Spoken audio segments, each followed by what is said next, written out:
ഈ പെട്ടി പഴയ ജാമ്പവാന്റെ കാലത്തിലെ പെട്ടി തട്ടില് ഇത് നോക്കണേ. ഞാൻ ആകെ വേജാറുള്ളത്. പിന്നെ ഞാൻ എല്ലാ പ്രാവശ്യവും പിന്നെ ഒരു നാട്ടിൽ പോയി എന്നാലേ നമ്മളെ ഇഞ്ച ഓർമ്മകൾ സൂക്ഷിക്കുന്ന പെട്ടിയാണത്. കണ്ടില്ലേ, പെട്ടിന്റെ കോലം കണ്ടെത്താൻ അറിയാം എനിക്ക്. കാരണം പിന്നെ എല്ലാ ഓർമ്മകളും 18 കൊല്ലമായിട്ട് ദുബായിലുള്ള എല്ലാ ഓർമ്മകളും ഇതിലുണ്ട്. കണ്ടോ, പെണ്ണുങ്ങൾ ഇഞ്ചി പൂമോളി കല്യാണ സീഡി പൊട്ടിപ്പോയി. അത് സങ്കടത്തിലാണ്.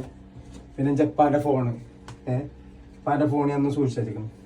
അപ്പൊ ഇതൊക്കെ ഇങ്ങനെ അടുത്തെങ്ങനെ നോക്കുമ്പോ ഫസ്റ്റ് ആയിട്ട് പാസ്പോർട്ട് എടുത്തന്ന ജപ്പാണ്ടോ പാസ്പോർട്ട് എടുത്തന്ന പണ്ടത്തെ ടെക്സ്റ്റ് ബുക്ക് 18 കൊല്ലം മുന്നേട്ടോ.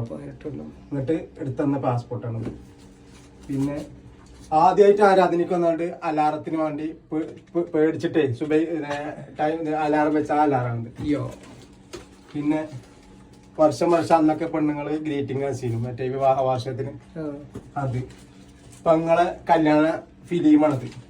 സീഡികള് കുറെ ഉണ്ട് അല്ലേ, സീഡികള് ആരാധനയ്ക്ക് അങ്ങനെ ഒരുപാട് ഓർമ്മകൾ സൂക്ഷിക്കുന്ന ഒരു പെട്ടിയാണത്. ഇതിങ്ങനെ ഇടക്കിനടുത്ത് നോക്കുമ്പോണ്ടല്ലോ നമ്മൾക്ക് എന്താണ് ആ അന്നത്തെ കാലത്ത് ആ ഒരു ഓരോ ഓർമ്മകൾ ഇത് കിട്ടും. കാരണം അന്ന് ഞാൻ ബാണാസുര പോയിട്ടുള്ളൂ, ഇംഗ്ലീഷ് പഠിച്ചാൽ ഡിക്ഷണറി വാങ്ങിയാണത്.